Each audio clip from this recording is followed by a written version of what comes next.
Hello, everybody. Welcome to Telemental Health. My name is Desiree Cochran Norfolk. I hold a master's degree in addiction counseling, and I'm certified by the Georgia Addiction Counselors Association as a certified master addiction counselor and certified addiction counselor level 2. I'm also a certified anger management specialist. I have training in family violence intervention and prevention services. A little background about me: I completed my undergrad degrees in criminal justice with a minor in public policy with a focus on nonprofit administration before I obtained my master's degree. I consider myself a lifelong learner. I do have three children. They range in age from 1 year old to 17-year old. So, to begin, I just kind of want to explain how this course is set up and what you need to do to complete it. So, this course, it has sections. In each section, there are lessons. You must complete each lesson, watch the videos, and check out other supporting materials in each lesson. In the last lesson, it's going to be labeled completion. You're going to find a course survey and a quiz. You will need to complete both the course survey and pass the quiz with a 70% or higher in order to receive your completion certificate. Once you've completed that course, feel free to check out our other online courses on our homepage. So today we're going to be talking about telemental health. So digital media and resources like email, smartphone, tablet applications, or as we call them, apps, online forums, websites, DVDs, CD-ROMs, blogs, computer software, online social networks. We got television, televideo communication, and mobile devices. They're all becoming very universal in our culture. And the use of this electronic media and information technologies in the behavioral health treatment, recovery support, prevention programs, it's rapidly gaining acceptance. And these technology based assessments and interventions are really important therapeutic tools that us as clinicians, we can start to integrate them into our work with our clients.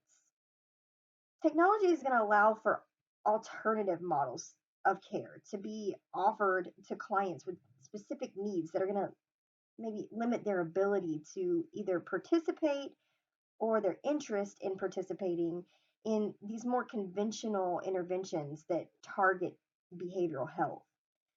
We're going to talk a lot about TAC or TAC, as I'll refer to it, which is technology assisted care.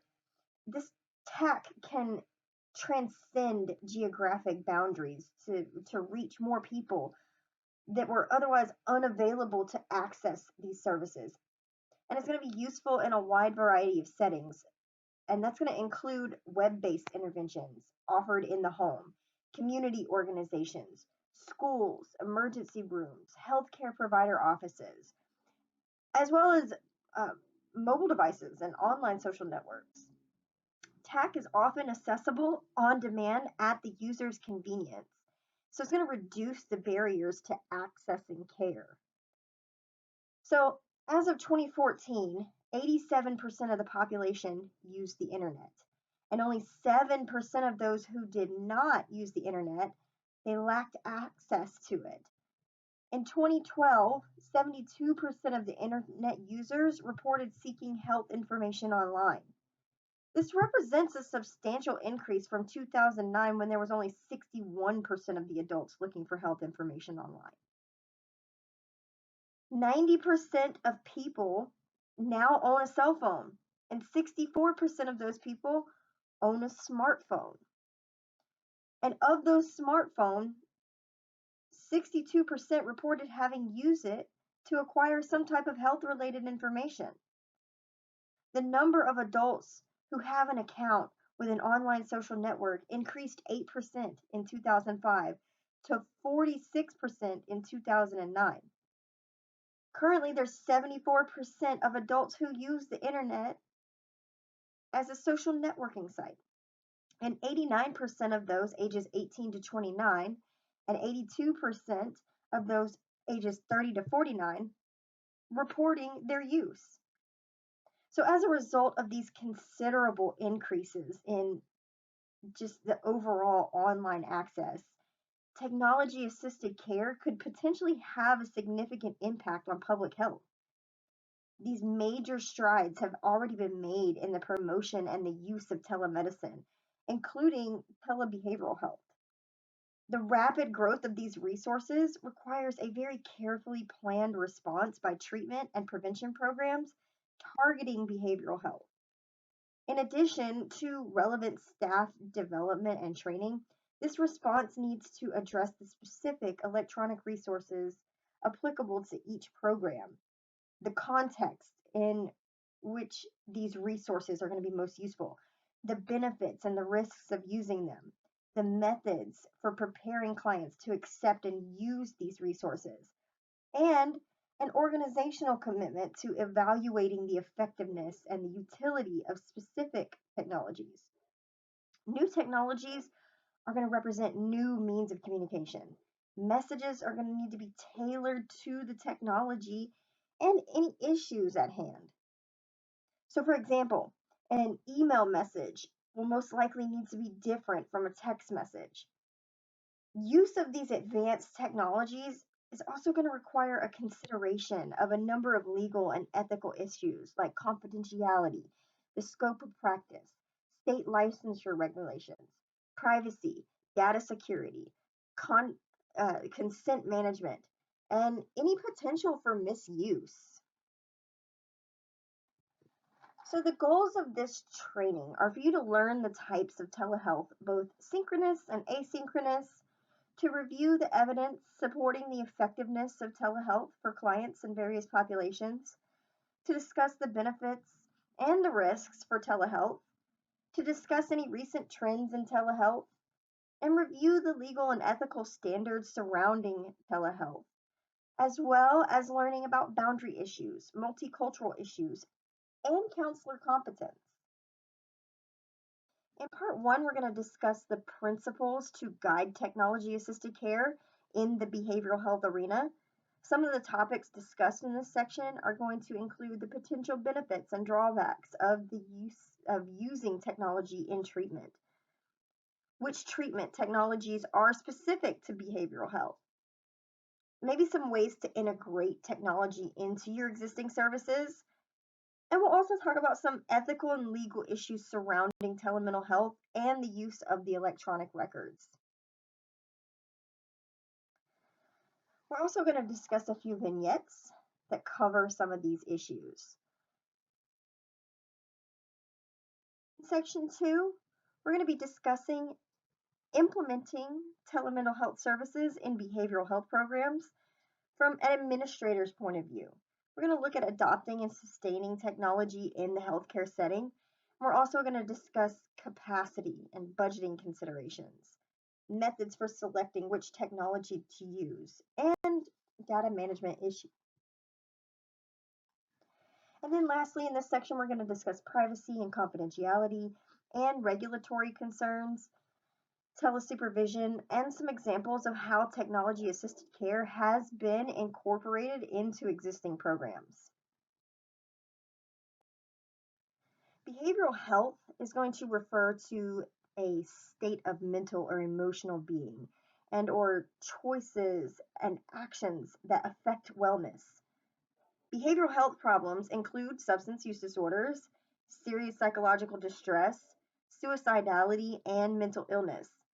This includes a range of problems from unhealthy stress to diagnosable and treatable diseases like serious mental illness and substance use disorders, which are often chronic in nature, but from which people can and do recover. This term is also used in the course to describe the service systems that encompass the promotion of emotional health, the prevention of mental and substance use disorders, substance use related problems, treatments and services for mental health and substance use disorders, and recovery support. Because behavioral health conditions taken together are the leading cause of disability burden in North America, efforts to improve their prevention and treatment are just going to benefit society as a whole. Efforts to reduce the impact of mental and substance use disorders on America's communities, like those that are going to be described in this course, are going to help to achieve nationwide improvements in health. In health. This term, the electronic media, it's going to be used in the broadest sense in this course. It's going to cover everything from technology based therapeutic tools to the use of social media for treatment or prevention. When we talk about prevention, technology can be used in prevention activities to reduce the impact of substance abuse and mental illness on America's communities. This term prevention covers a broad set of services, interventions, and supportive activities that promote resilience in the client. Recovery. So, this term reflects a process of change through which individuals improve their health and wellness. They live a self directed life and they strive to reach their full potential. Some major dimensions that support a life in recovery, as defined by SAMHSA in 2012, these include health, overcoming or managing one's diseases or symptoms, as well as making healthy, well informed choices that facilitate that physical and emotional well being. We have home. This is having a safe, stable place to live. Purpose. This is engaging in meaningful daily activities like your job, your education, some volunteer work, caring for family members, or creative pursuits. Having sufficient independence or income or resources to participate in society. Then we have community. This is maintaining our relationships and social networks that provide support and friendship and love and hope. So, throughout this course, the term substance use disorder is going to apply to substance use disorders of all varieties and different levels of severity. So, usage is going to reflect current terminology as described in the DSM 5, the Diagnostic and Statistic Manual of Mental Disorders. This is the fifth edition.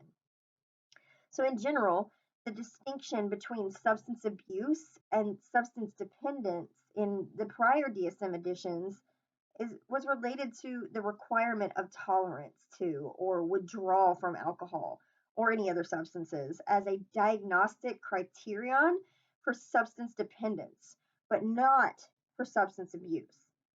So, if a particular drug like cocaine, amphetamines, marijuana, it did not typically produce any clear signs of tolerance and dependence, a diagnosis of substance dependence still indicated high severity or like an intense compulsivity, whereas a diagnosis of substance abuse denoted denoted some less severe symptoms like continued use despite any negative consequences or knowledge of any detrimental social or health effects of use. This distinction between abuse and dependence thus is going to carry that connotation of severity. And that's now codified as part of the diagnosis of a substance use disorder in the DSM 5. And like I said, technology assisted care, this is TAC. So this term and its abbreviation are used throughout the course to refer to the broad range of interventions and enhancements to the traditional care models that are possible through the use of the technological tools and to the range of behavioral health service delivery settings within which the technology can contribute to care delivery. So this is how we're going to do this. We're going to go through an introduction, and then we're going to talk about the potential utility of the technology-based therapeutic tools.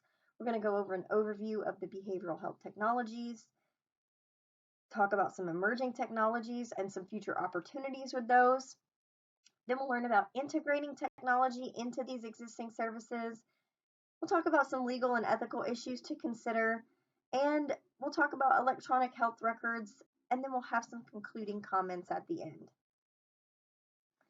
So there are several key principles to guide TAC in behavioral health services. These principles are going to provide an overall guidance for the use of any type of electronic media or information technology targeting behavioral health. The first of which is going to be your clinical judgment. This is the fundamental part of telemental health, and it should be the driving force behind your decisions on the use of technology. Your clinical judgment should guide which technology you're going to use in your practice, not just whether or not the technology is merely existing. You should only use the technology with which you're competent in, and you must understand that technology can be used differently across populations and settings. Also, you should consider and discuss the risks and the benefits with your clients as part of the therapeutic process. Understand that technology can offer value for our clients and their families in every part of the treatment, including the screening and the assessment, the prevention, the treatment, the recovery management, and then even into the continuing care services. We need to make sure that we're maintaining security and confidentiality when we use technology. And we should all continually work together to shape and maintain and refine models for use in technology based treatment.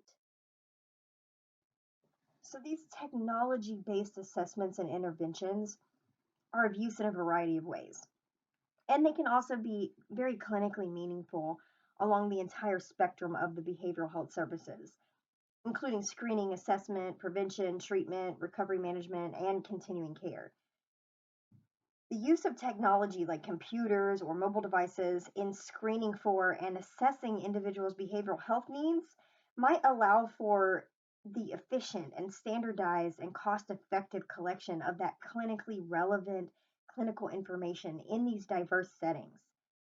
This can be really important in healthcare settings where clinicians are trained in behavioral health assessments, where they are not readily available and where the opportunities to identify these individuals who might benefit from behavioral health interventions are missed.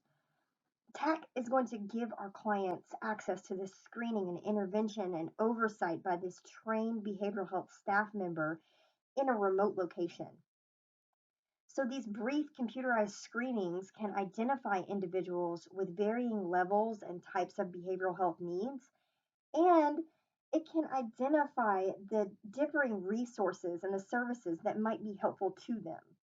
These brief screenings may also be useful as a maybe a less intensive therapeutic option for these individuals not who are not willing to seek the professional care actively at a given point in time.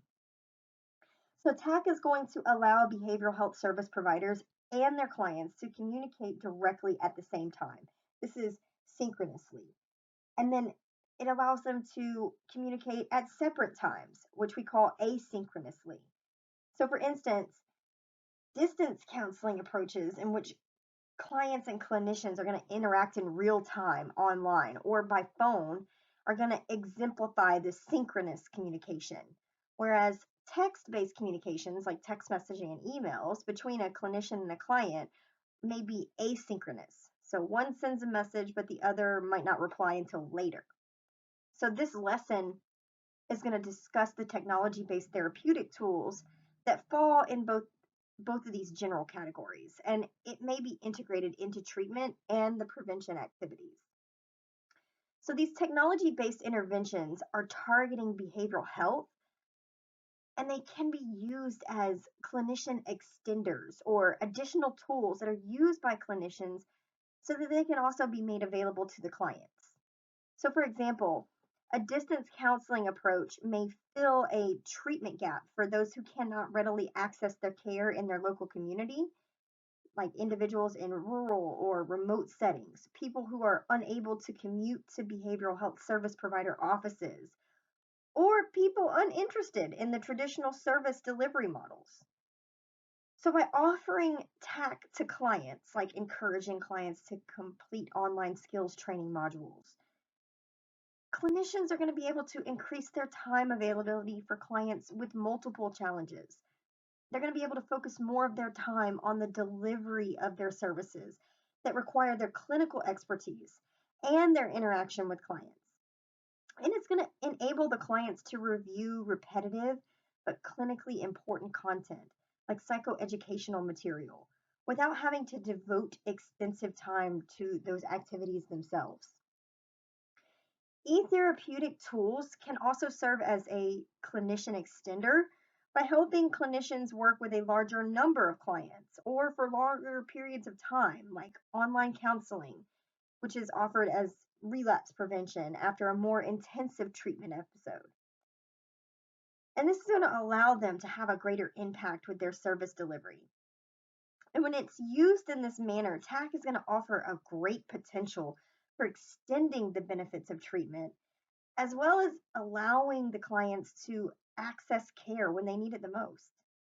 Time flexibility is another potential benefit of TAC, particularly through incorporation of technologies that enable the asynchronous communication between the clinician and the client, making these services available on demand at times that are convenient for clients. And as a result, TAC is allowing this widespread access to therapeutic support, and thereby it's creating an unprecedented model of intervention delivery and reducing these barriers to accessing care. The anonymity afforded by TAC, like when it's conducted via online anonymous support groups, it might be appealing to our clients when addressing some sensitive topics like substance use or other risky behaviors. Anonymity, however, it can also be a problem for behavioral health clinicians. It can create legal and ethical issues when there's no informed consent, when reportable use issues arise, when clients potentially pose a danger to themselves or others, and when the counselor can't verify whether the client lives in the state or the region where the counselor is licensed. And then there's a whole bunch of other circumstances.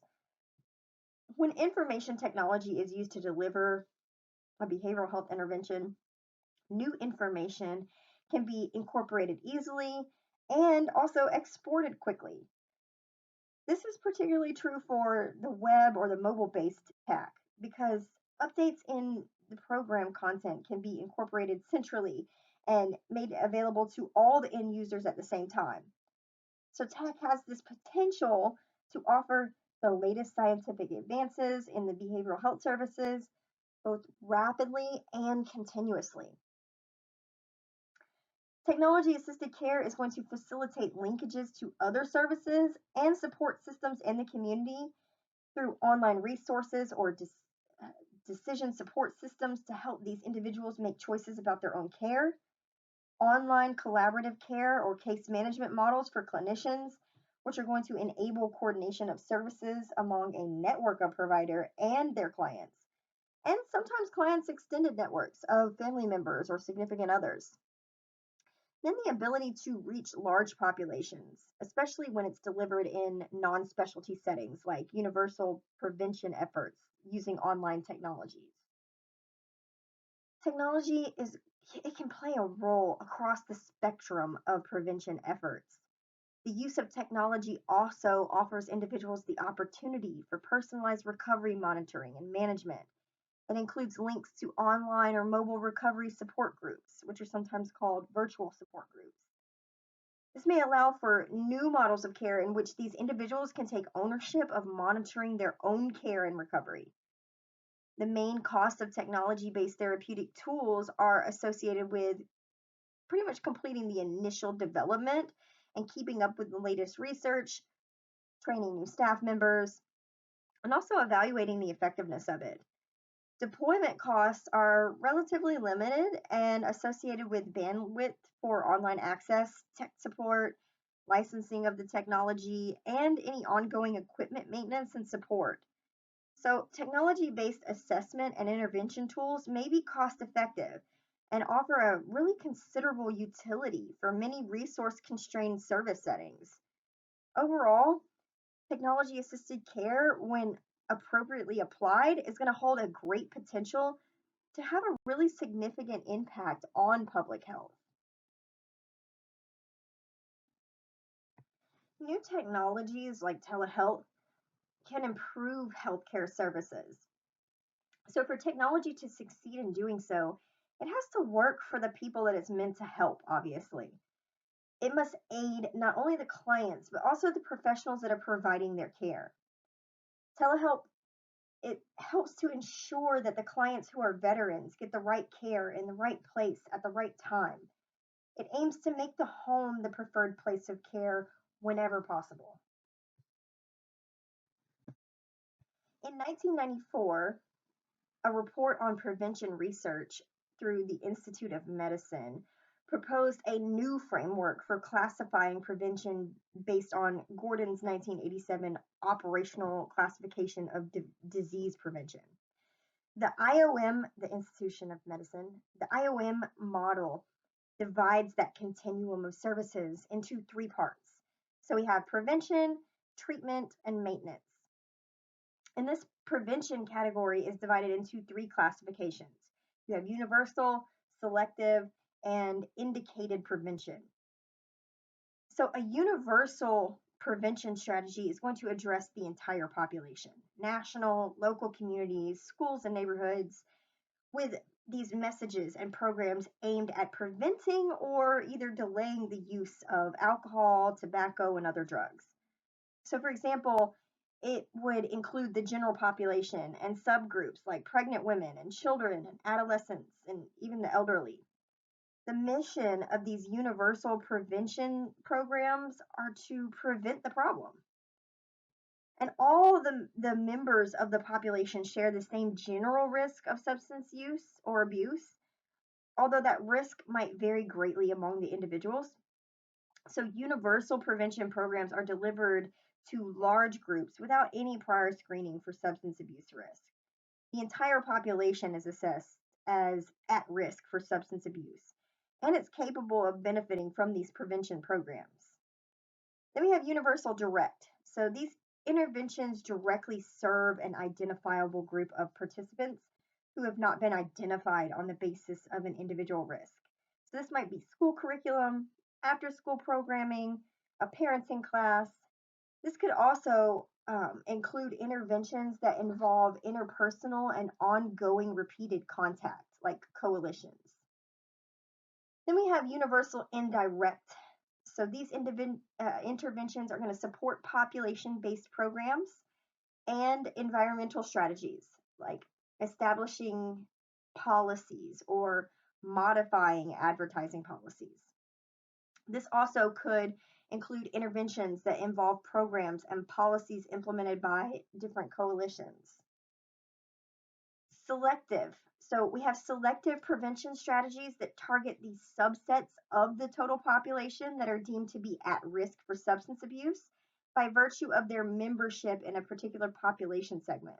So, for example, children of adult alcoholics, dropouts, or students who are failing academically. These risk groups might be identified on the basis of biological, psychological, social, or environmental risk factors, which are known to be associated with substance abuse. And targeted subgroups may be defined by age, gender, family history, place of residence, such as a high drug use or low income neighborhood, and victimization by physical or sexual abuse. So, selective prevention targets the entire subgroup, regardless of the degree of risk of any individual within that group. So, one individual in the subgroup may not be at a personal risk for substance abuse, while another person in the same subgroup may be already abusing substances. The selective prevention program is presented to the entire subgroup because the subgroup as a whole is going to be at higher risk for substance abuse than the general population. An individual's personal risk is not specifically assessed or identified, and it's based solely on the presumption giving his or her membership in the at risk subgroup. So, indicated prevention strategies, they're designed to prevent that onset of substance abuse in individuals who don't necessarily meet the DSM-5 criteria for addiction, but they are showing early danger signs like failing grades or consumption of alcohol or other gateway drugs. So, the mission of indicated prevention is to identify individuals who are exhibiting early signs of substance abuse and maybe some other problem behaviors that are associated with substance abuse, and then to target them with these special programs. These individuals are exhibiting substance abuse like behavior, but at a subclinical level. Indicated prevention approaches, they're going to be used for individuals who may or may not be using substances or abusing them, but they're going to exhibit risk factors that increase their chances of developing a real drug abuse problem. So indicated prevention programs address these risk factors associated with the individual, like conduct disorders or alienation from their parents or schools or their positive peer groups. Less emphasis is going to be placed on assessing or addressing environmental influences like community values. The aim of the indicated prevention programs is not only the reduction in first time substance abuse, but also a reduction in the length of the time that the signs are going to continue, maybe a delay of onset of the substance abuse, and also a reduction in the severity of that substance use. In these programs, individuals can be referred to indicated prevention programs by parents, teachers, school counselors, school nurses, youth workers, friends, or even the courts. And young people may even volunteer to participate in these indicated prevention programs. But in a majority of cases, indicated strategies would be the most appropriate strategy for youth who are already involved within the juvenile justice system. So this lesson is going to provide an overview of these specific technologies and their potential applications in behavioral health. This section is going to be organized by the types of technology, including telephone and audio counseling, and video and web conferencing tools, self-directed, web-based, desktop computer-based therapeutic tools, web-based text communication like email and chat and forums, and also mobile technologies. There's a really considerable overlap across these technologies. So, for example, online counseling can refer broadly to any behavioral health services that are delivered on the internet. Even though delivery to the client can occur via a wide range of delivery platforms like computers or mobile devices, nevertheless, the categories are going to establish this conceptual clarity and a consistency with the approach that's taken in the literature. So, for example, for each category of technology, you're going to find a brief description and a review of its applications in the assessment, prevention, treatment, and recovery supportive efforts targeting behavioral health. Several examples of how each type of technology has been applied in behavioral health programs are also going to be provided. And although this overview is going to discuss technology and the many ways it can be used in details, you as the clinician needs to be careful not to just let the technology itself determine how it's integrated into the client's clinical care. Technologies evolve rapidly, and new technologies are emerging all the time. So clinicians should consider how a given tool is going to enhance their clinical services and only select those technologies that are likely to be most beneficial to your clinical work and that you and your client can use it competently. Technologies and information technology tools are going to serve supportive roles that enable us to provide that enhanced care under particular circumstances. In no way can it replace the traditional methods and service delivery. Clinical need and clinical benefit should drive that use of technology, not the other way around. Some e-therapeutic tools are more effective than others. Among these are the tools that integrate this evidence-based content and evidence-based approaches for technology-dependent delivery, like the tools that are based on research into the optimal use of education and informational technologies that are going to allow for that interactivity, the modularity, and the multimedia approaches in promoting behavior change. And although technology assisted care can mimic the aspects of traditionally delivered in person behavioral health services, it's going to differ in a number of ways.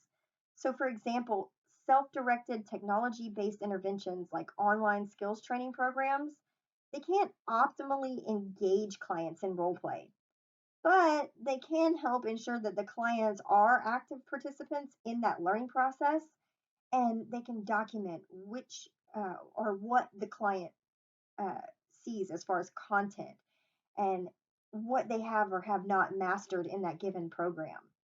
So, as a result of this technology based approach to the behavioral health assessment and intervention should not be held to the same standards as the traditional models of care, but consider what technology can do well and what it can do less well when embracing this technology assisted care approach. These technology based approaches, they should still be evaluated with the same rigor as the traditional approaches, and we need to show evidence of empirical support before we use them in our clinical settings. The use of technology is going to warrant that the same types of considerations as traditional care are used, like being sure that the client is benefiting from its incorporation into the treatment, considering how well or how and when to use to terminate its use in the context of that client's best interest, and also monitoring the treatment process to note whether there's any modifications to the technology that might be necessary. So let's talk about telephone and audio counseling and video and web conferencing tools. So these telephone or audio counseling tools are going to allow for synchronous communication, and it's going to deliver behavioral healthcare services to clients via the telephone. So the terms telephone and audio are going to be used interchangeably from here on. Just know that that's what we're talking about. So telephone based counseling services obviously have existed for decades, so they're not really going to reflect a use of new technology. But this type of technology dependent service delivery is still very promising. So, telephone counseling is distinct from the interactive voice response or IVR and therapeutic interactive voice response, which we label as TIVR. So, it's going to it's going to be distinct in that telephone counseling typically is going to involve the client's verbal communication with the clinician by the phone in real time, whereas IVR and TIVR approaches are typically going to require the clients to communicate verbally with a computer database by phone, like interacting vocally with a computerized menu of options and then receiving automated feedback based on their input. And then we have video and web conferencing, and it can be conducted in a number of ways, but it typically involves a behavioral health specialist evaluating and providing consultation or counseling to a client via a live, two-way interactive audio or video connection. Synonymous terms are going to include online counseling, web therapy, distance counseling, telemental health, cyber counseling, and behavioral telehealth. The the Health Resources and Service Administration's website defines telehealth as the use of electronic information and telecommunications technology to support long distance clinical health care, patient and professional health related education, public health, and health administration. So, telephone based counseling is already a common practice. We know that. And video or web conferencing, as well as the other types of telehealth approaches, are rapidly growing in acceptability, especially since COVID. The increasing availability and the reduced costs of the voice over internet protocols or VoIPs, broadband connections, and video quality, they're making these telehealth models more accessible to these larger numbers of clients. The distinction between these two approaches has diminished with the ever growing availability of mobile phones and tablets, which often include video technology, and thus they allow for more efficient use of the telephone and that video based therapeutic intervention. And a lot of states have, and some are now developing specific laws and rules and regulations regarding their telehealth interventions.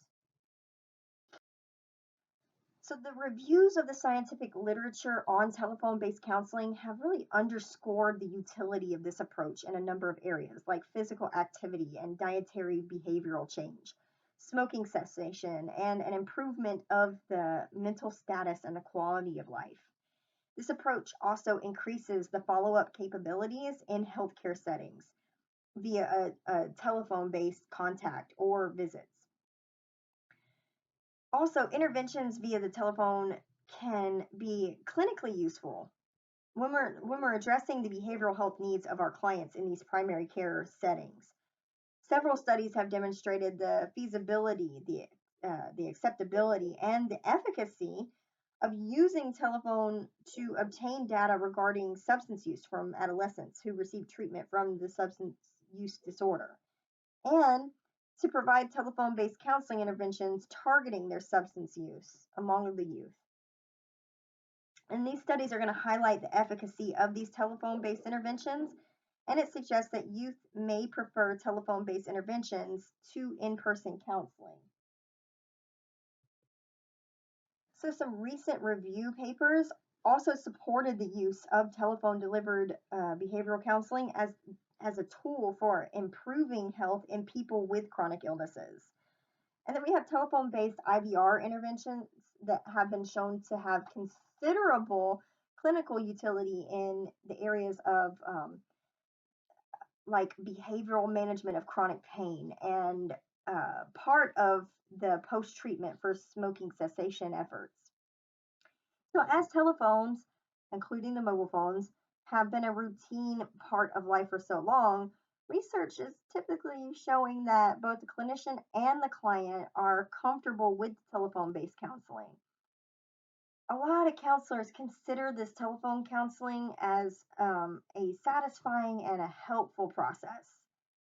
And video conferencing and telehealth approaches have been increasingly useful to a wide range of clients, including those in remote locations, or the elderly, or military personnel, individuals who are hearing impaired, and also incarcerated individuals, as well as people who have serious mental health issues. Um, Although there's more research that needs to be done, the data up to this date is suggesting that video conference based interventions are going to produce outcomes that are comparable to the more traditionally delivered in person counseling, and it may provide a useful alternative when in person counseling is not available or is not possible. Also, some of the evidence is suggesting that clients may participate in counseling sessions more if they're offered in a distant telehealth environment as an alternative or an adjunct to the in person settings.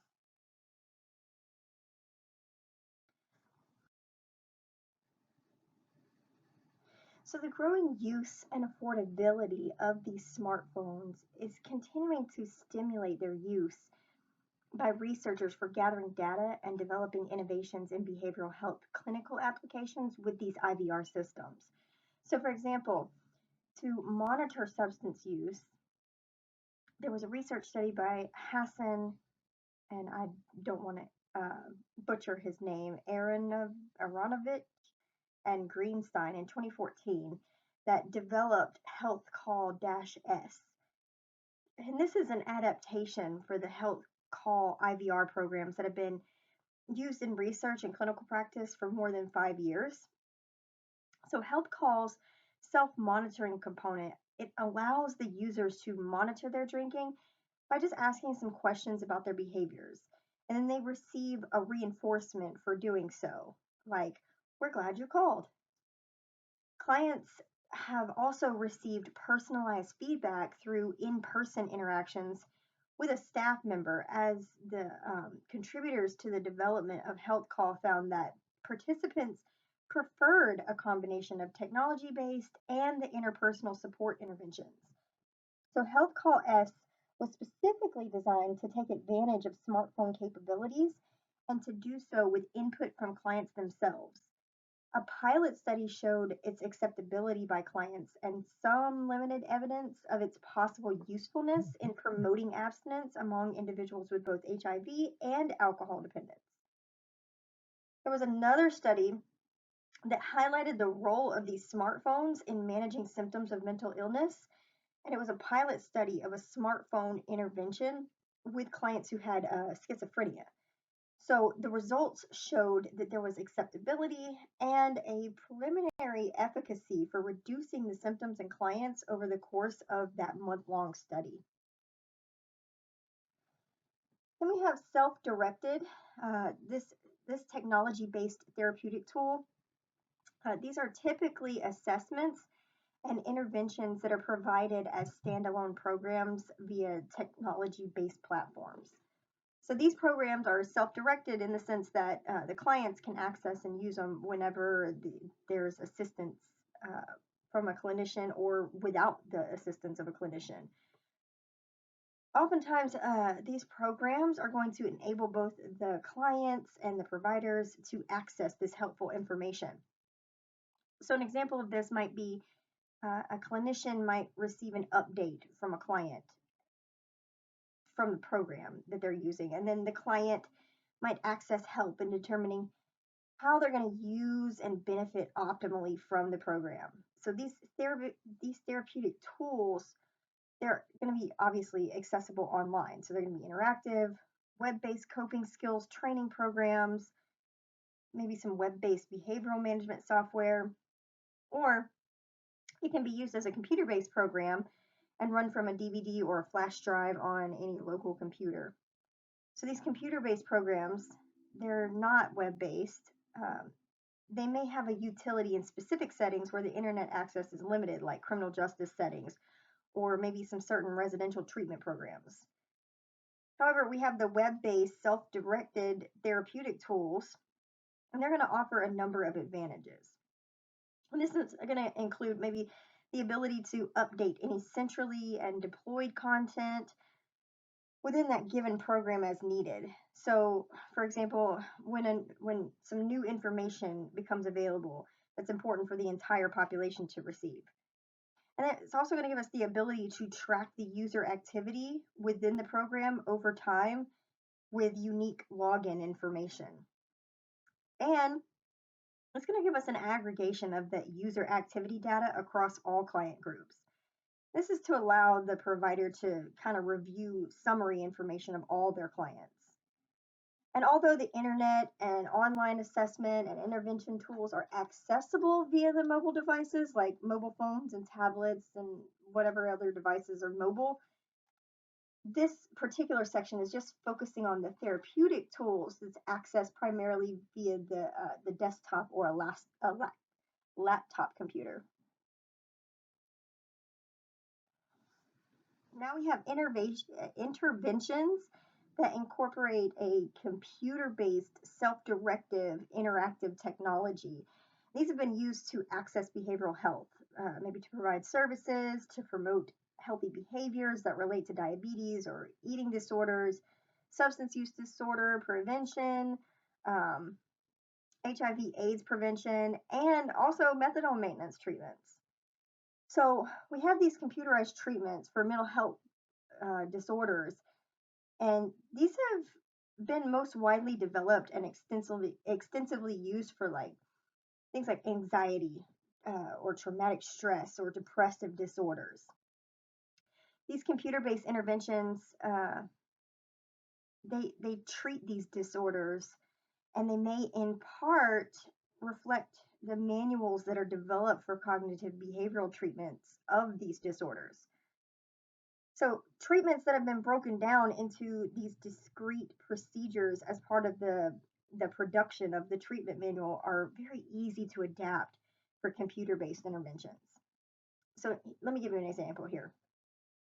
A computer program, some of these computer programs, they have successfully implemented these mental health techniques as cognitive restructuring, relaxation training, systematic desensitization, and self-exposure. So also we have an interactive web-based intervention called the therapeutic education system. And this therapeutic education system, it's effectively delivering this cognitive behavioral therapy or any community reinforcement approach treatment for these individuals with the substance use disorders, and it may be as effective as the counseling that's delivered by a highly trained clinician. So, a computerized program for substance use disorders that's theoretically grounded in that CBT or the cognitive behavioral therapy, it can really enhance the outcomes when it's provided as an adjunct to the traditional treatment for the substance use disorders. And the other programs have effectively integrated the motivational interviewing approaches that target alcohol or other substance use disorders. So, an automated internet based contingency management, or what we would refer to as abstinence reinforcement intervention, is they've come up with this and they called it Motivate or Motivate. And this contains video-based evidence of smoking behavior, and it reinforces that evidence of behavior change, like smoking reduction or abstinence. And it has produced outcomes that generally meet or exceed the effects produced by nicotine replacement therapies. So we have an interactive decision support system that has shown really great promise in helping the individuals with this SMI initiate this smoking cessation treatment.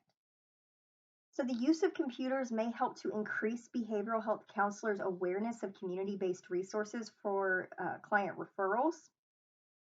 Additionally, there's research evaluating computerized tools for providing screening, brief intervention, and referral to treatment for behavioral health needs that has generated promising results. We have interactive computer games that target various areas of behavioral health, and these have also shown promise, including the games that use virtual coaches. So, overall, the literature reviews of these computer generated health behavior interventions are going to underscore the effectiveness of such interventions in producing health behavior change. Comparisons of the computer delivered interventions with person delivered interventions generally are reporting comparable outcomes. So they're about the same. They work about the same.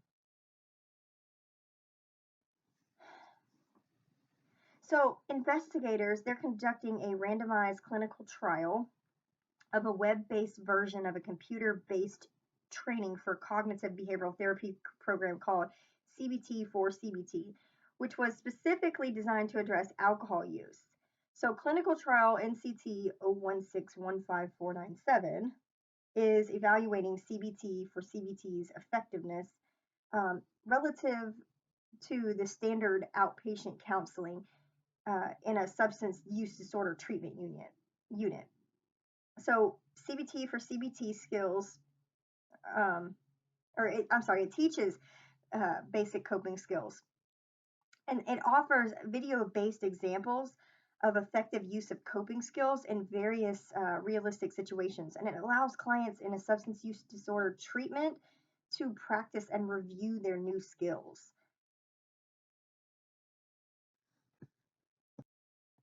Okay, so this particular part of the lesson on text-based communication that may be useful in the behavioral health arena, um, it's got a particular focus on email, chat rooms, and electronic mailing lists and forums. So text-based communication is most frequently occurring by mobile devices like text messaging is going to be described later on in the lesson. But chat rooms typically refer to those open rooms online in which individuals can come and go as they want, and they can communicate synchronously with any or all of the participants in the chat room. Many, but not all, of the chat rooms that focus on behavioral health are moderated by a clinician who posts comments, guides the discussions, and it sometimes screens the comments written by others before allowing them to post. So whether the chat rooms are overseen by clinicians or by peers, they're typically going to include guidelines for the participation, with some designated moderators who monitor the content to ensure that participants remain on topic and they're appropriate and respectful. So, instant messaging typically refers to a private, real time communication between two or more people in a secure, which means not public, chat room. But there are privacy issues that can come to light in a chat room, particularly those that are not monitored. So, online support forums, they're typically organized in a bulletin board format that is going to allow for these users to post anonymous and text based communication. So, online support groups, these are typically going to be able to enable asynchronous communication, as do electronic mailing lists. So, these electronic mailing lists are just email lists that don't require logging into a website to view these postings. So, for example, a support forum, Patients Like Me, that's www.patientslikeme.com. This offers a web based exchange of information among the clients or any interested parties relating to numerous health conditions and disorders, including types of depression. And this may range from major depressive disorders to postpartum depression. We have online social networks, and these are going to let members keep in contact with others and meet new people. These sites are going to offer a number of elements, including blogs and pictures and chat, and private message capabilities, and even videos. So, right now we have Facebook. This is a very popular online social network.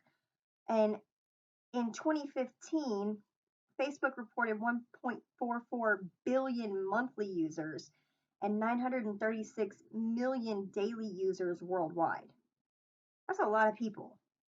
And Facebook has collaborated with several suicide prevention efforts, including SAMHSA, to offer these unique forms of prevention through social media.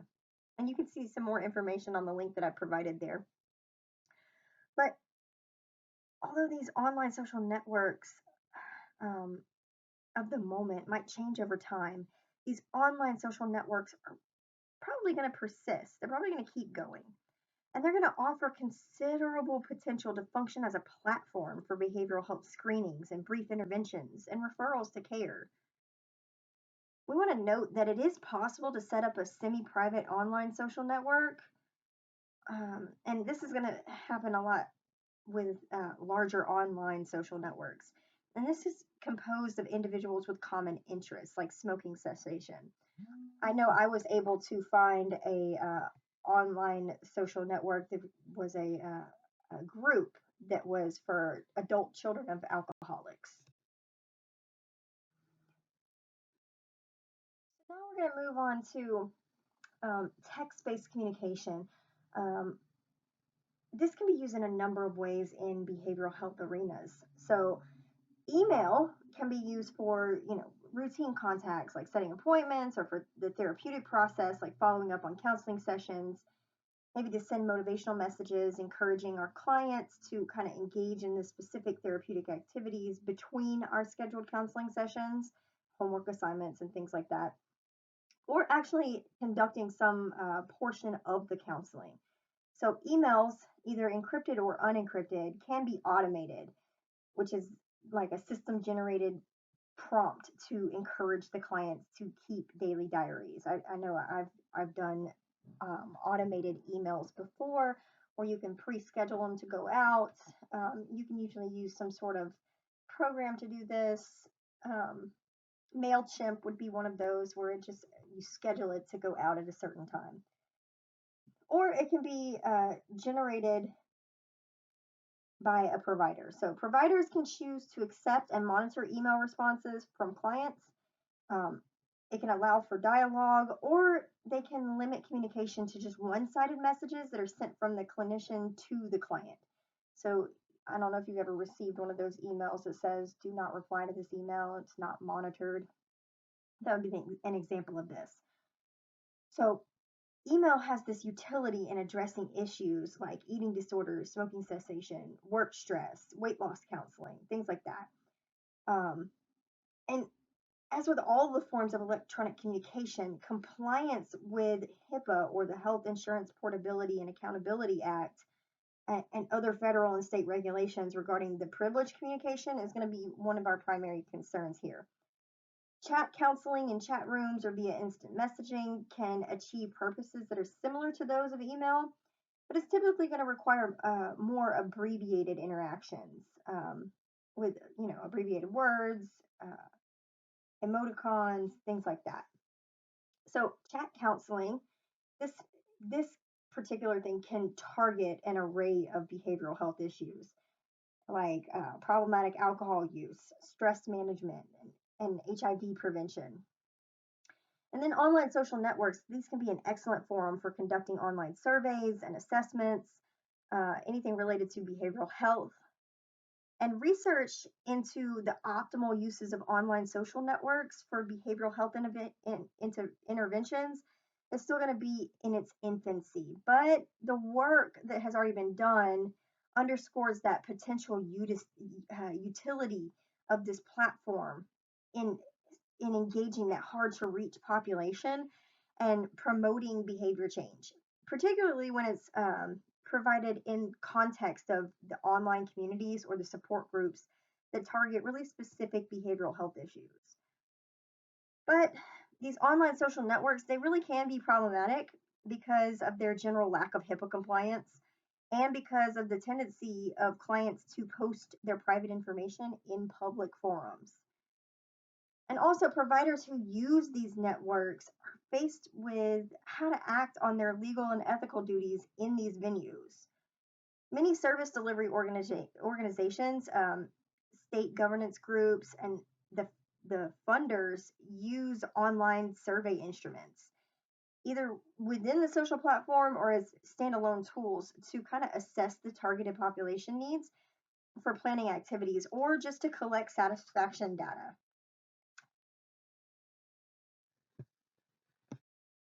So the term mobile devices here refers to a number of types of handheld and mobile computers, but it most frequently is referring to mobile phones. And this is going to include smartphones, which are handheld computers that run a complete operating system and it can function as a platform for app developers. And also, we're talking about feature phones. So these are mobile phones that have less computing capacity than smartphones. So the popularity of mobile phones has really increased dramatically in recent years. Global penetration of mobile cellular subscriptions, this has reached 87% and currently stands at 79% in the developing world, with about 6 billion mobile phone subscriptions worldwide. So we have mobile broadband subscriptions, which have grown 45% annually over the past 4 years. And then today there are twice as many mobile broadband as fixed broadband subscriptions. So, given the widespread use, the ease of use, the portability, and the high level of computing capacity of even basic feature phones, these technologies offer a really great potential for just affecting the public health and healthcare delivery.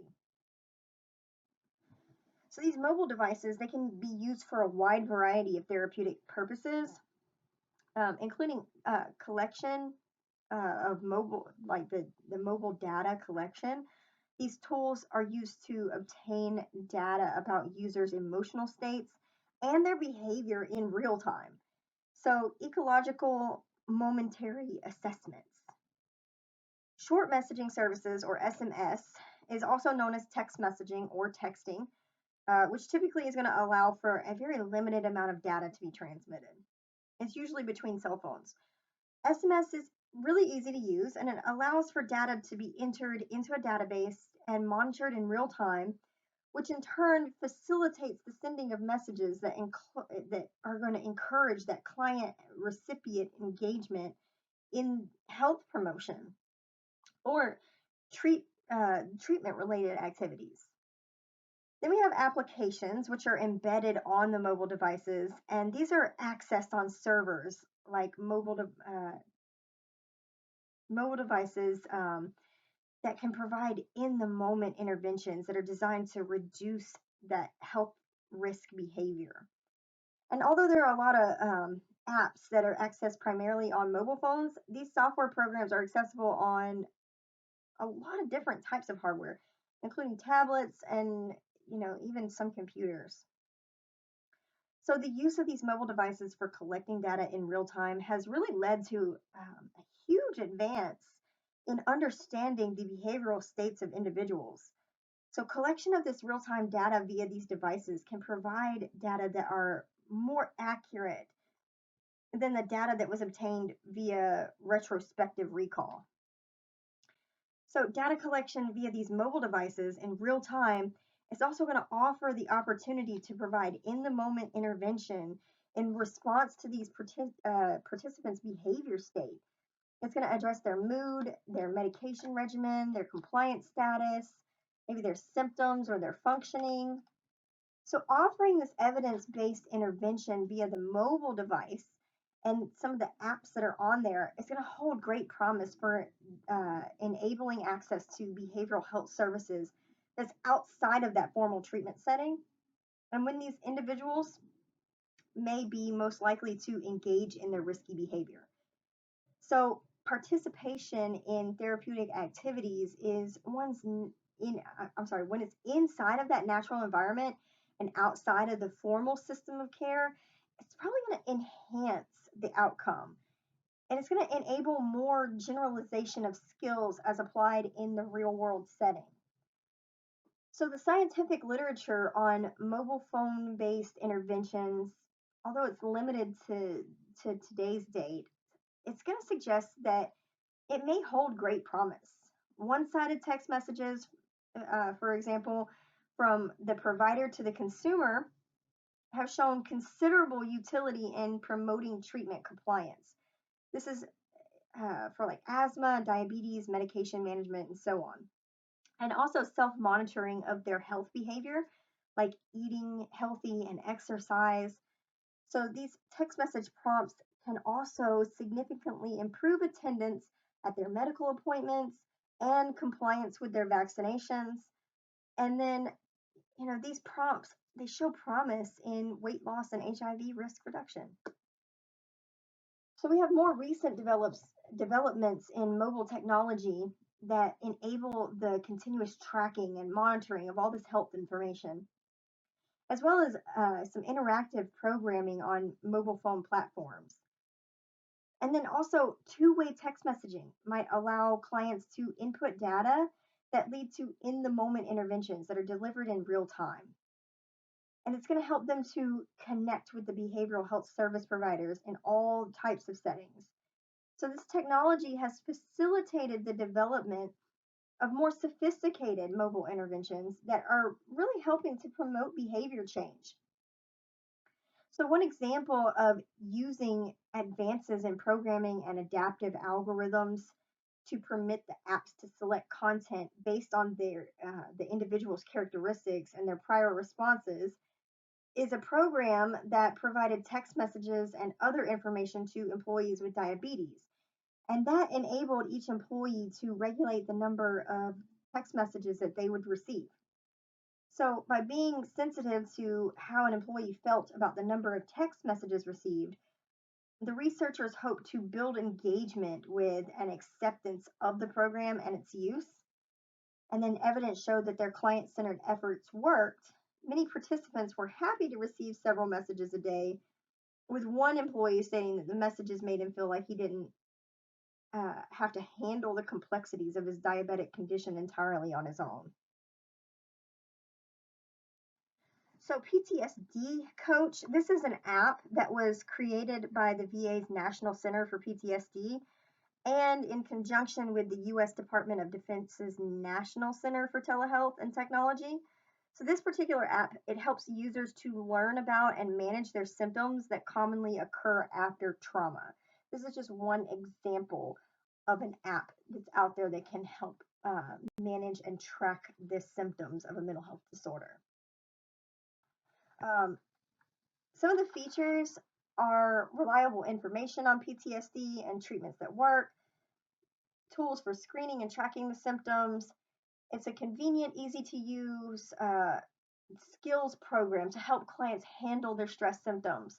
It provides direct links to support and help, and it's got continuous accessibility. This app is available to clients when they need it, wherever they're at, so long as they have appropriate enabled device. So together with professional treatment, PTSD coach provides the clients who have or they might have PTSD with dependable and trustworthy resources. Family and friends can also learn from this app. So back in February of 2014, this particular app had been downloaded 138,000 times in 84 countries.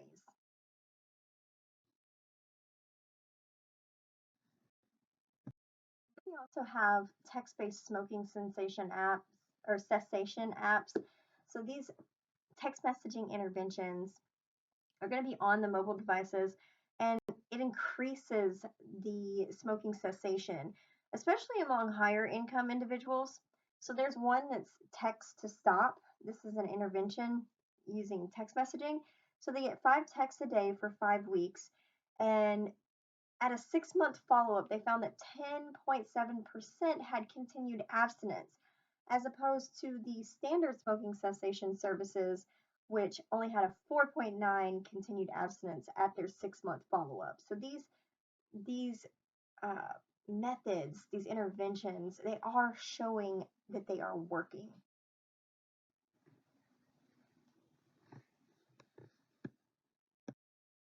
Significant developments in technology just continue to emerge and offer some really great promises for integration into behavioral health services. Ubiquitous computing, which is sometimes called umbicomp or pervasive computing, and ambient intelligence are really rapidly evolving fields in which the human computer interactions are embedded into everyday objects and activities. So, ubiquitous or pervasive computing is typically referring to the technologies that we weave or that are weaving themselves into the fabric of our everyday life until they're indistinguishable from it. So, for example, ubiquitous computing technologies may include sensors to assess psychological states. And these such sensors are worn by individuals on their bodies or they're embedded within mobile devices that allow the unobtrusive and objective measurement of these psychophysiological states, as well as biological and environmental variables. So, in real time, via the interaction between the sensors and the mobile computing devices.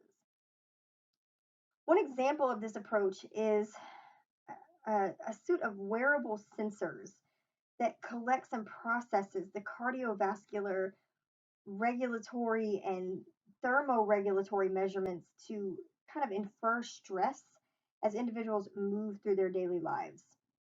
Other sensors infer physical activities, social interactions, and behavioral risk factors by capturing and interpreting a variety of characteristics of speech via the smartphone. So in 2011, Barnett, Tidy, Murphy, Swift, and Colby conducted a pilot contingency management study using a transdermal alcohol sensor that measures the very small amount of ingested alcohol that's excreted through the skin. So the Secure Continuous Remote Alcohol Monitoring Bracelet, or SCRAM, uh, used in this pilot study is being used in veterans treatment courts, including the Center for Substance Abuse Treatment, which is and Justice for Vets Collaborative um, Mentor Court in Tulsa, Oklahoma. Ambient intelligence, this is referred or it's referring to an intelligent environment or an intelligent service system that can anticipate, adapt to, or meet the user's needs. Although these evolving technologies like smart homes, they've only just started to be applied to behavioral health, they could have a marked impact on the field, incorporating many of the technologies already available and in use. So these approaches could allow for real-time, unobtrusive psychophysiological measurement and on-demand continuous access to tailored support education, and interventions that target behavioral health. So, for example, UbiComp tools, they can obtain real-time data on physiological and environmental factors that precede and follow risk behavior or healthy behavior. And it can provide the in the moment intervention that is responsive to these factors. So these tools, they may be able uh, to enable unprecedented levels of, of tailoring for individuals over time. But these efforts will, of course, they're going to require careful consideration of issues related to disclosure and consent and privacy. We see the ubiquitous computing in our smartwatches or those watches that monitor your pulse and your heart rate or your step counters or I've even seen um, things that monitor your sleeping patterns and how much you're snoring and what your oxygen is. My baby had, I believe it was called an owlet, where it was kind of like a little sock that you put on the baby's foot to monitor the baby's oxygen levels while the baby's sleeping. Then this is, I guess, created to prevent SIDS in infants. So let's talk about emerging technologies and some future opportunities here. Um, One of the things that we can talk about here is virtual reality. So the term virtual is often going to refer to anything that takes place online rather than in the real world. But for the purposes of this training, virtual reality or VR is going to refer specifically to technology that is reproducing realistic conditions and or computerizing the certain aspects of monitoring or data collection. So the use of VR in helping veterans with PTSD is just one glimpse of the type of future progress that might be achievable with these new technologies. VR is going to allow the users to visualize and manipulate and interact with the computer and some highly complex data. So, extensive and promising work has been conducted for more than 15 years in the use of VR to treat combat related PTSD. So, comparing VR with the use of aircraft simulators to train pilots, Brennan in 2013 described VR's ability to create context relevant simulated environments where assessments and treatment of cognitive, emotional, and motor processes can take place, extending the skills of the clinician by allowing the clinician to precisely and systematically deliver complex, dynamic, and ecologically relevant stimulus presentations within which sophisticated interaction, behavior tracking, performance recording, and physiological monitoring can occur. So, in addition, we have more than 190 clinical trials that related to virtual reality and exposure therapy for PTSD and other health related uses of this VR. The Army's immersion VR system has produced advances in measurement capabilities, like the development of a measure for the stress indicator, which is referred to as allostatic load or AL. Allostasis is how the body tries to maintain stability in the face of acute stress. So, the Army has used VR to develop a measure of AL based on inflammatory, metabolic, cardiovascular, adrenal, and renal systems in the body. So, Brennan in 2013, he says AL gauges the cumulative negative impact of the stresses of daily life. It indicates how a person is influenced by such stress in the long term.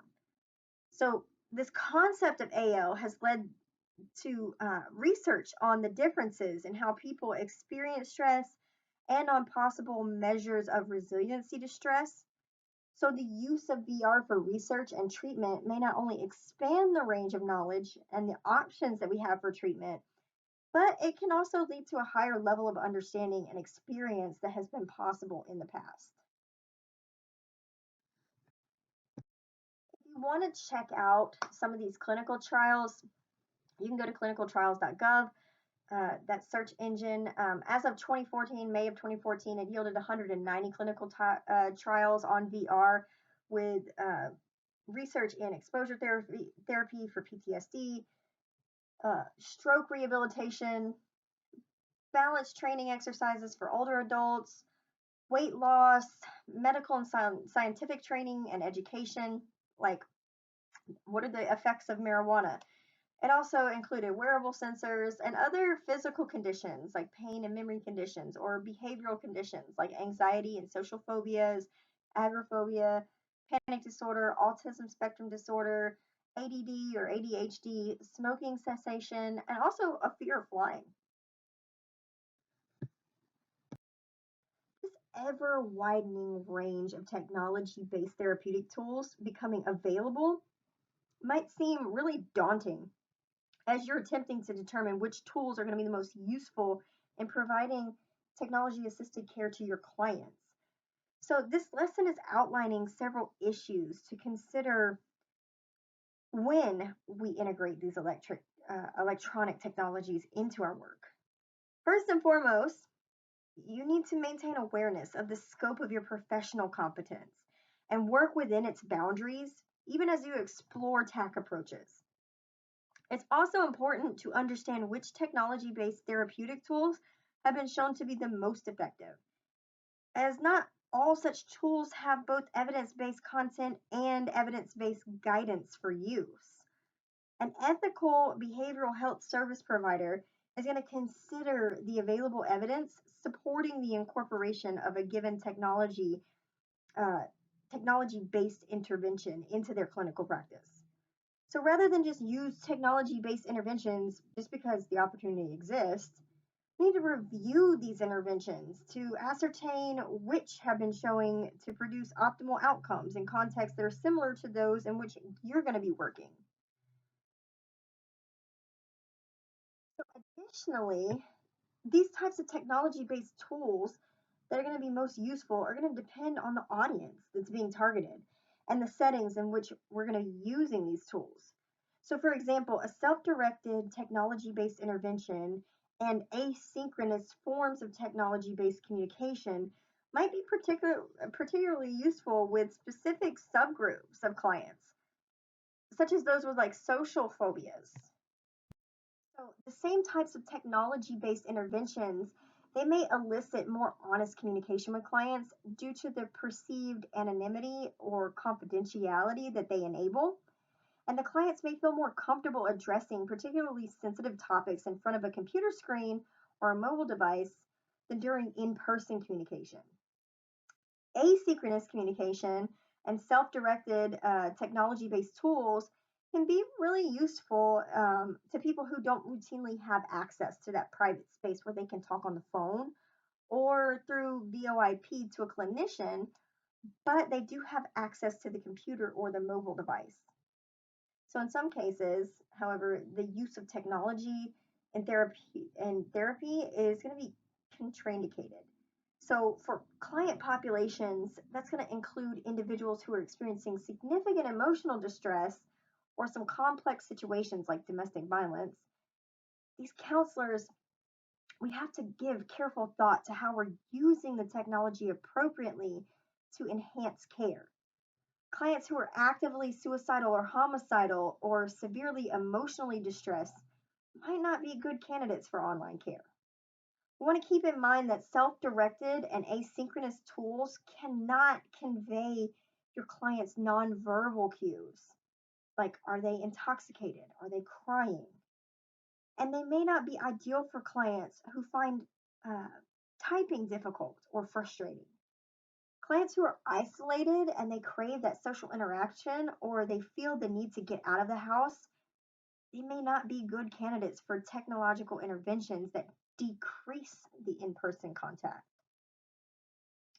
By contrast, self-directed and asynchronous tools may be particularly appealing to teens and young adults who have grown up on the internet and they spent most of their time interacting with some technology. A Kaiser Family Foundation study found that the exposure to media of children and teenagers 8 to 18 years old increased roughly 20% from 2004 to 2009. So, estimates of the amount of total recreational use of all devices per day, every day of the week, reached almost 7.5 hours in 2009. And then several studies underscore the acceptability and the appeal to use over the computer delivered interventions relative to more traditional models of care. So, for example, among the most significant barriers to adolescents' participation in substance use disorder treatment is a dislike for their counselor, discomfort in talking about their personal problems with another person, and they just found counseling unhelpful. As a result, these computer-based counseling may be appealing to youth. Youths may prefer internet-delivered substance use disorder interventions over more traditional interventions.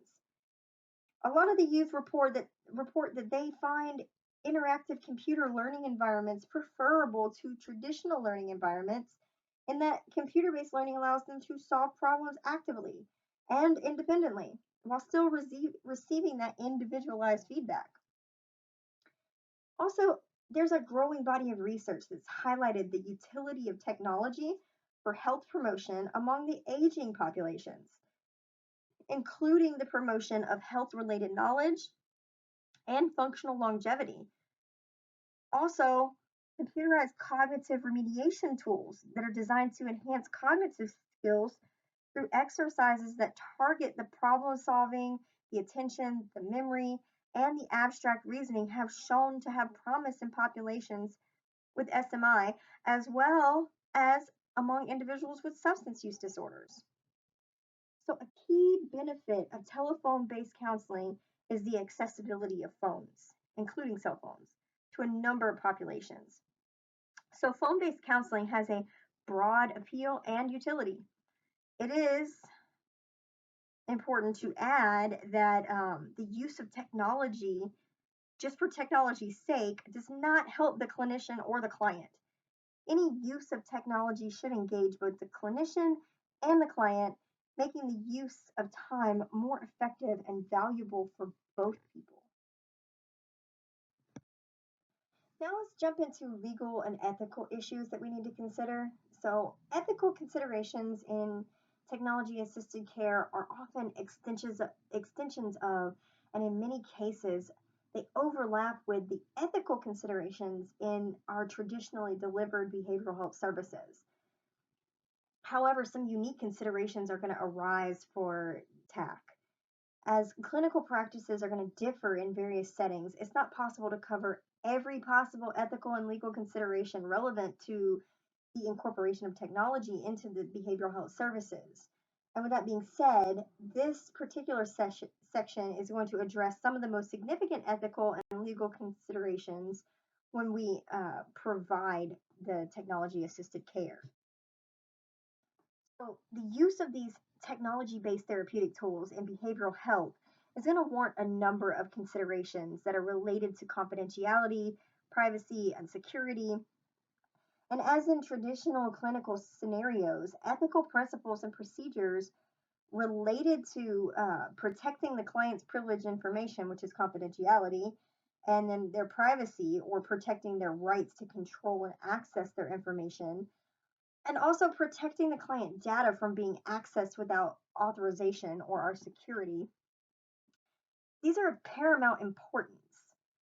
However, there's some unique considerations that are going to arise when collecting data or delivering interventions using this electronic media. So text-based communications are going to provide a literal transcript of communication between you and your client. So you got email, online moderated chat forums, or among groups of clients, so like online support groups. But this mode of communication is going to pose a certain risk. So, for example, if a mobile device is used for communicating with a client via text messaging, Depending on the settings and the device properties, these messages are stored on the mobile device as well as those sent from the device, and they're likely unencrypted and vulnerable to security threats. Email messages are also usually unsecured, and they can be accessed by third parties. Even if the emails are deleted by both you and the sender, then I'm sorry, you and the recipient, then they may be preserved by other third parties like the internet service providers or your ISP. A thorough discussion of the broad set of security issues related to the use of mobile devices in the general healthcare environment is really beyond the scope of this training. Um, but the FDA, the US Food and Drug Administration, has been issuing some guidance as to which sorts of technologies are going to be considered medical devices and which are considered health or medical apps that don't require approval from the FDA as medical devices. But in general, we know the apps that pose lower risks to the public are not going to be required to seek review as medical devices. So in 2014, the FDA has described some of these low risk devices as apps that help people maintain their coping skills, alert people with asthma of potential environmental conditions, that prompt users to check on possible drug interactions with food or herbs or other medications, um, apps that use videos to motivate the patients to do their physical therapy at home, or apps that provide information on screening, counseling, and preventive recommendations from these well known and established authorities. Apps that enable a clinical conversation to be recorded for the review after the visit. And then also apps that allow users to track behaviors related to their diets, their exercise, and their sleep. And lastly, apps that engage in mind challenging tests or games. These are not going to have to seek out approval from the FDA. But these apps that may constitute a risk to patients or others if that device fails to work properly are going to require approval as medical devices. So, for example, certain devices are going to relay heart function data to medical services that monitor a patient's heart functioning. And if such a device provided false information or failed to operate, it could really endanger the patient. So, the healthit.gov website, um, it's operated by the Office of the National Coordinator, the ONC, for Health Information Technology. And it offers a number of resources for healthcare providers related to using these mobile devices in a way that can help protect and secure client health information. So, for current information on app security issues, you might want to refer to the HIMSS website. This is www.himss.org. New information about the regulation of these mobile medical apps is rapidly developing. The FDA website lists examples of mobile medical apps that it will and will not seek to regulate. So, for a detailed overview of these issues related to the regulatory framework emerging for this digital medicine, including the developments outside of the United States, um, there's a research study in 2015. Elenko, Spear, and Zohar, they provided a cogent review and analysis. In the US, text based communications between providers and clients are protected under HIPAA, and some state laws that cover protected health information, PHI, but they can be subpoenaed from providers or the ISPs. So, this text based communications between a counselor and a child or an adolescent are going to pose unique risks, as parents typically have a legitimate right to review their children's medical records, which may include some types of communication. And HIPAA doesn't explicitly address the use of some technologies like SMS or cell phones. But there are several guidelines regarding the clinical use of these technologies that are available, including the National Institute on Standards and Technologies Guidelines for Mobile Data Security, which addresses some potential security issues that must be managed when we're using these devices for the therapeutic process. And the ONC website on privacy and security for providers and professionals. So, for example, the subscriber identity module card on a mobile device stores text messages and identifies users of cell phones to the cell phone network. This raises important questions regarding the physical security of the mobile device, along with the importance of encrypting your text messaging. Encryption is available for telephone communication as well, although it can be very cost prohibitive. VoIPs, which enable phone communication over the internet, typically allows for more accessible encryption technology.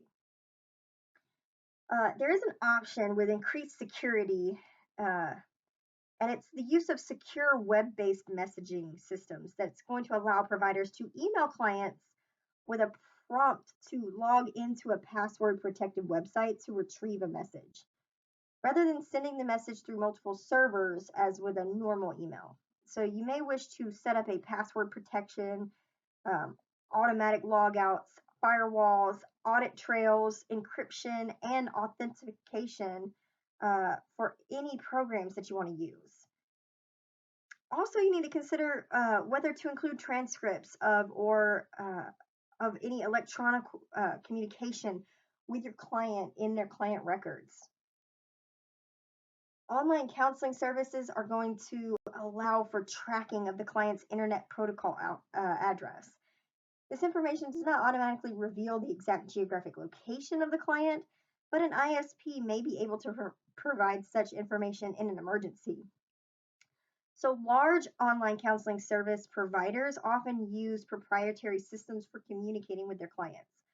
These systems may include encrypted chat stream identifiers, storage of text communication with the clients, and emergency procedures for locating a client's local hospital or police station, which can effectively help to manage several of the confidentiality issues that we've reviewed this far.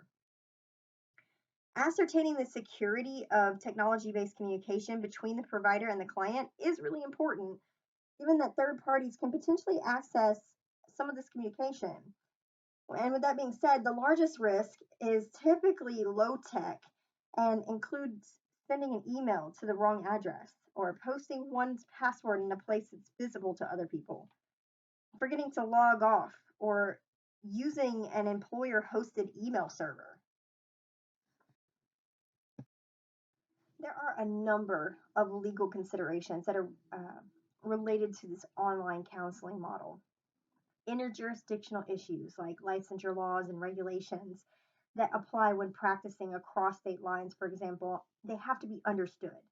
So, state licensing boards typically require that a practitioner providing services in a different state also has a license to practice in that state.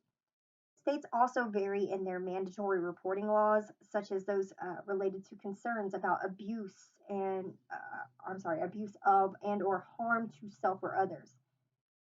Also, you should be aware of any ethical standards or guidelines regarding online counseling models provided by professional organizations.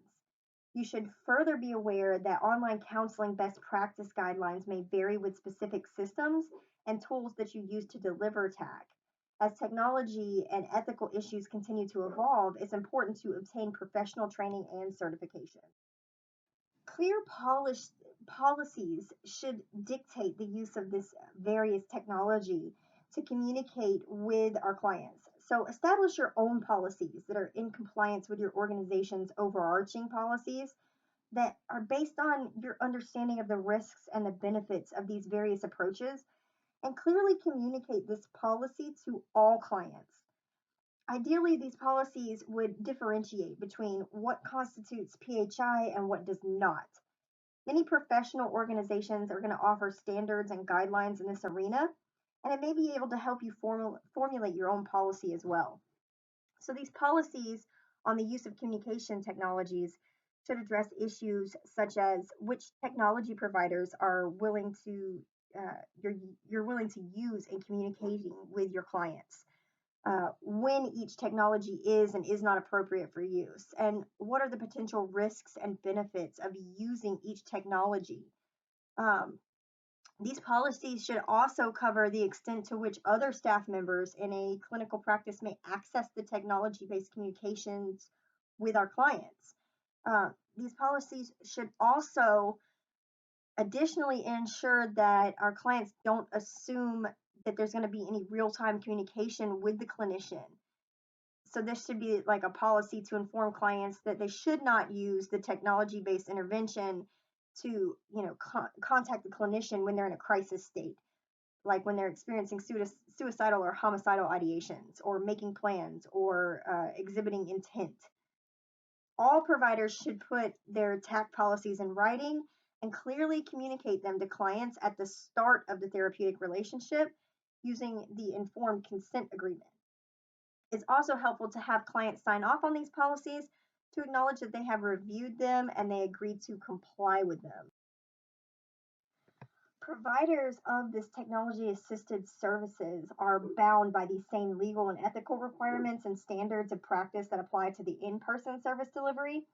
But technology introduces some additional risks and benefits that should be covered with our patients in these technology assisted services.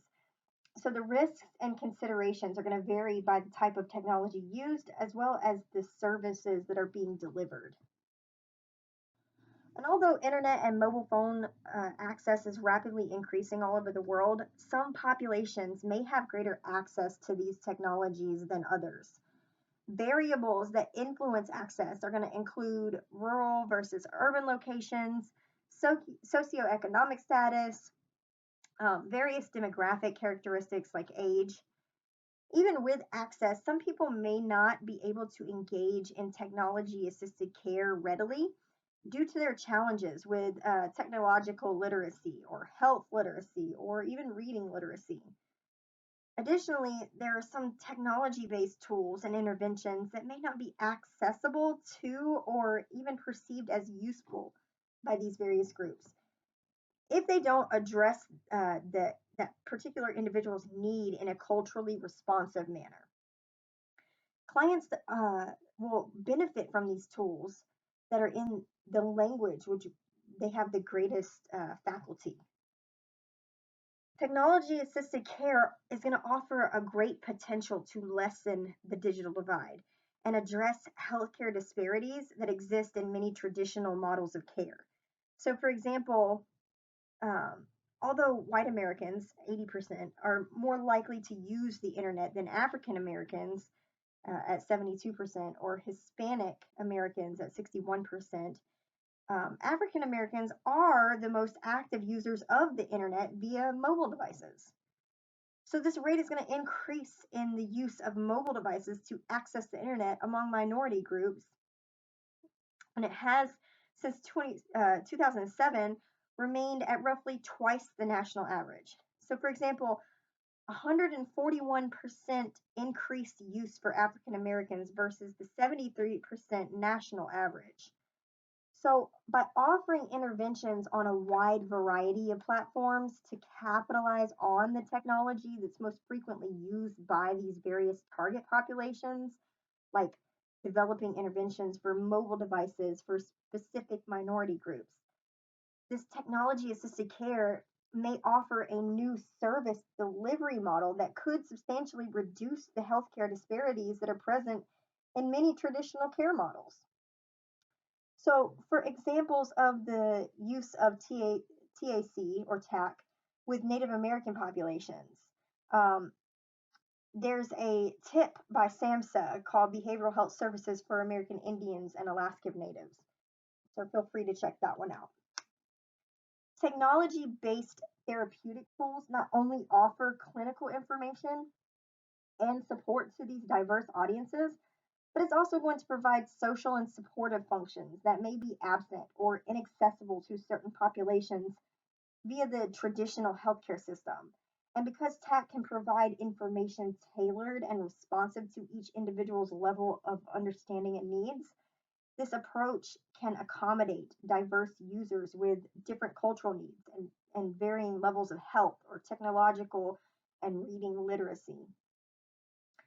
Then we have legislation and policy changes that could soon promote broadband access and digital competence.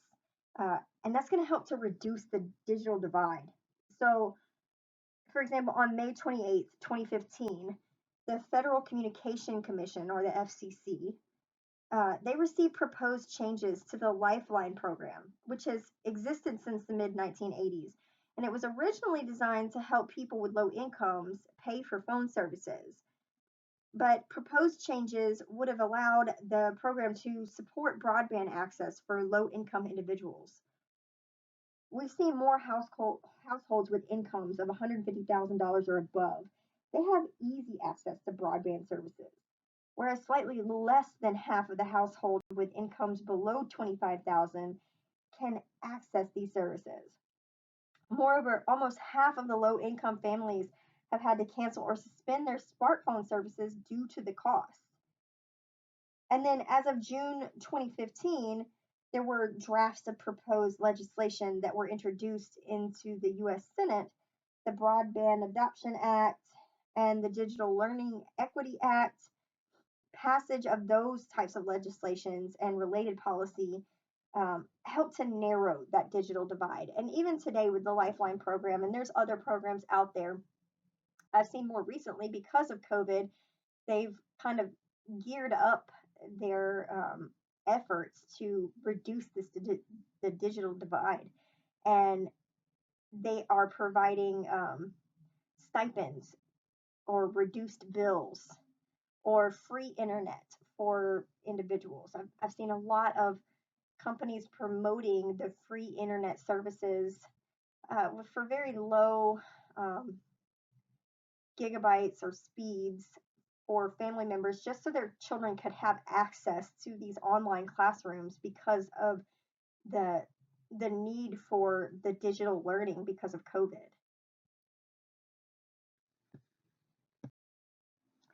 Another important consideration in using technology based therapeutic tools in the behavioral health arena is EHRs, electronic health records.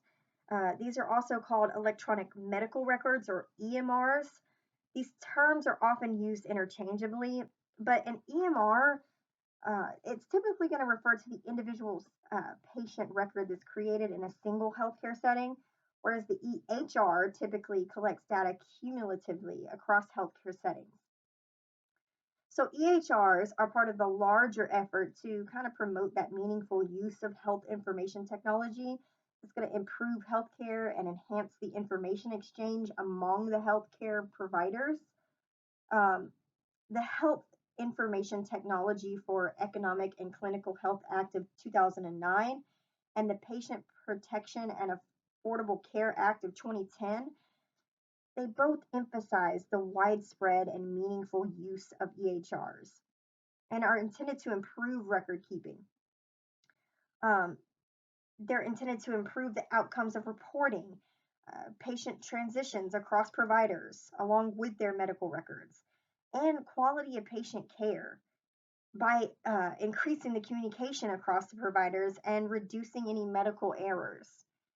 The three main components of meaningful use are the use of a certified EHR in a meaningful manner, the electronic exchange of health information to improve quality of health care, and the use of certified EHR technology to submit that clinical quality measures and other measures.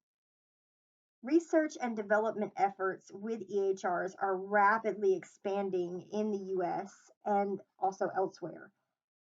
We have a complete, I'm sorry, we're not really going to be able to go into a complete review of all the EHRs. That's just beyond the scope of this training. But the evolution of EHRs and their application in healthcare settings are really well characterized in a number of existing resources. Um, so you can look on healthit.gov or ahrq.gov, the Agency for Healthcare Research and Quality, and the ONC for Health Information Technology. They both provide details on EHRs online. These EHRs, they're going to offer a really considerable promise for collecting data on clients' behavioral health along with other medical issues, which may enhance the client centered care and the public health. Limited work to date has really focused on the integration of these EHRs that include behavioral health data with other technology based therapeutic tools that target behavioral health. Combining them may markedly influence behavioral health services. So, for example, web based or mobile interventions that collect data as a part of the screening or assessment activities could code those data in a format that is compatible with EHRs and then interface with the EHRs to update relevant information. Such data would really provide a richer, more comprehensive picture of the client's behavioral health. And information collected on a client's behavioral health in real time via a mobile app might even allow for a better characterization of that client than information that's collected only during an in person appointment with a behavioral health service provider. And at this time, there are no national standards for the collection of data on clients' behavioral health, and incompatibility among the different types of EHRs is really going to impede the efficient sharing of data. Really little research to date has really focused on the effective strategies for integrating this data from the technology based therapeutic tools into these EHRs. However, SAMHSA, the National Quality Forum, Health Language Inc., and several other groups are really working to kind of fill in these gaps. So, for example, several institutes at the National Institute of Health, in collaboration with the Society of Behavioral Medicine, have launched an initiative to identify common data elements for client reported measures of behavioral health, which can be used in EHRs. These common data elements, such as measures of quality of life, eating patterns, substance use, anxiety and depression, and stress, these could be used in primary care and public health settings to kind of screen clients for their behavioral health risk factors. And doing so could lead to a number of possible benefits. And some of these benefits could include uh, improved clinical decision making, like with a greater involvement of clients in shared decisions, and delivery of tailored brief interventions in these settings. Emerging research and development efforts will be especially important as behavioral healthcare is increasingly integrated into other healthcare settings, and as a result is less confined to specialty treatment programs. So, for example, the 2010 National Drug Control Strategy from the White House the White House Office of National Drug Control Policy, the ONDCP, they set several goals to integrate treatment for substance use disorders into an array of healthcare settings and not really confine such treatment to specialty addiction treatment programs. And it's these goals, as well as additional goals to increase the integration, that have continued to be a part of ONDCP's strategies. A key strategic action is to meet the goal is going to involve expanding the addiction treatment into community health centers or CHCs and other settings that service these low income populations that are most in need of our treatment for the substance use disorders and their mental illnesses. A critical issue is going to be maintaining the specifications of Title 42, Part 2 of the Code of Federal Regulations. That's the confidentiality regulations that govern privacy and confidentiality of records that are related to the substance use disorder treatment. So, these technology based approaches to assessing clients' behavioral health and evidence based interventions that are responsive to the client's behavioral health risk factors, these might enable the clinicians to conduct these activities with excellent fidelity and at a low cost for a broad base of clients. The flexibility and the ease of use of technology delivered approaches can really promote that access to behavioral health services for those hard to reach populations who use these community health centers, and also to other non specialty healthcare settings for other medical services. As a technological infrastructure is going to allow for the collection and storage of the select client data, this is going to improve our coordination of and our continuity of care and activity reporting that's going to facilitate our service reimbursement. And these technology based tools are also growing in terms of self help techniques entirely outside of any formal healthcare related activities.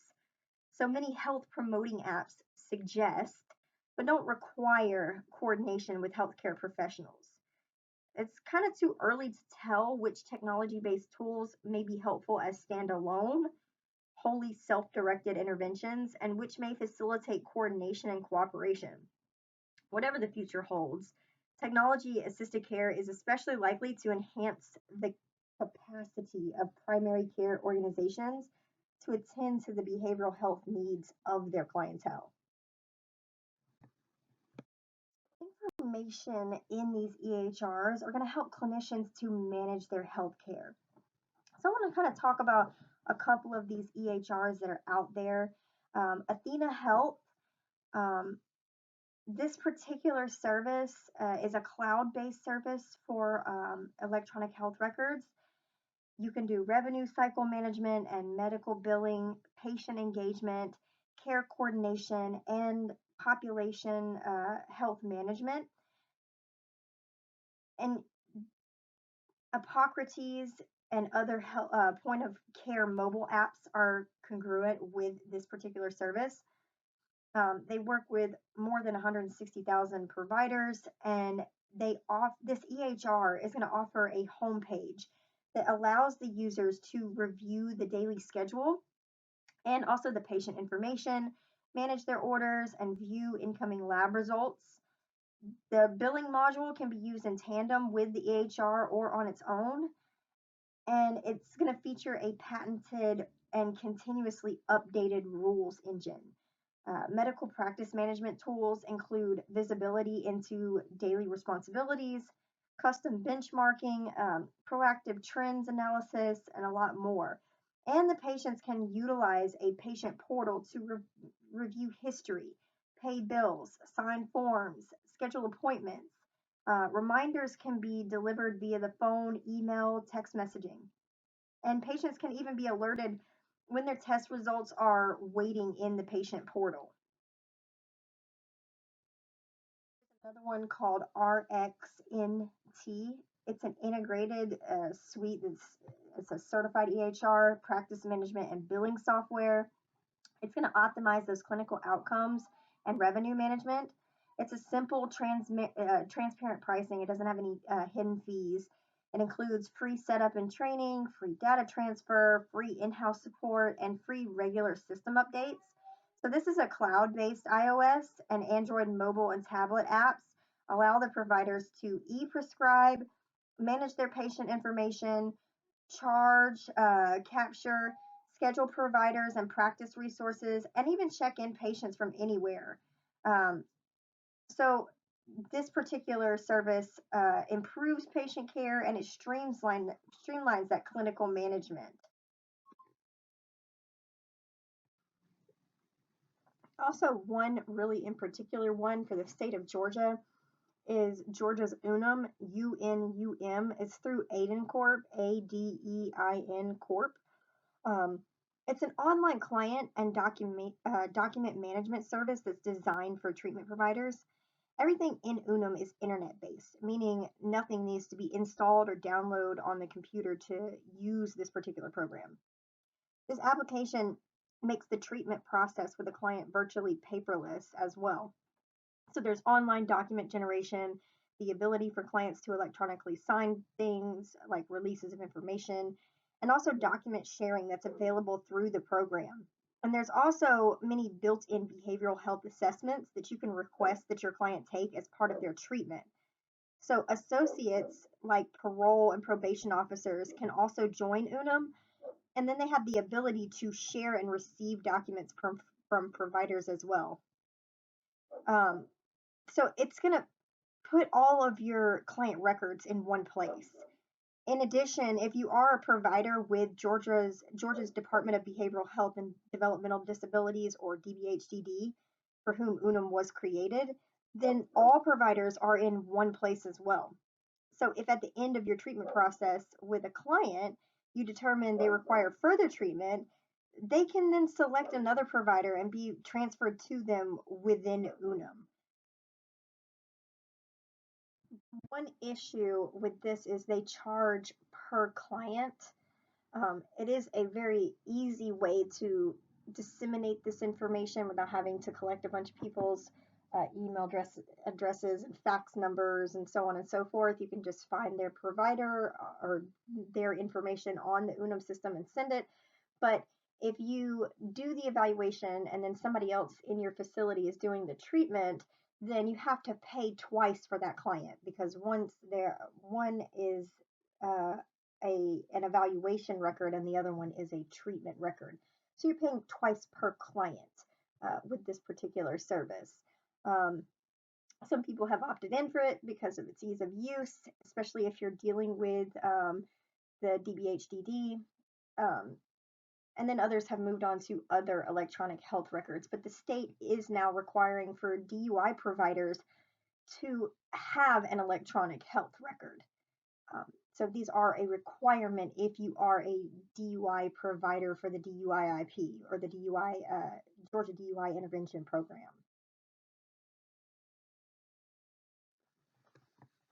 If you have any questions, please feel free to put them in the chat in the lesson and move on to the second section of this training.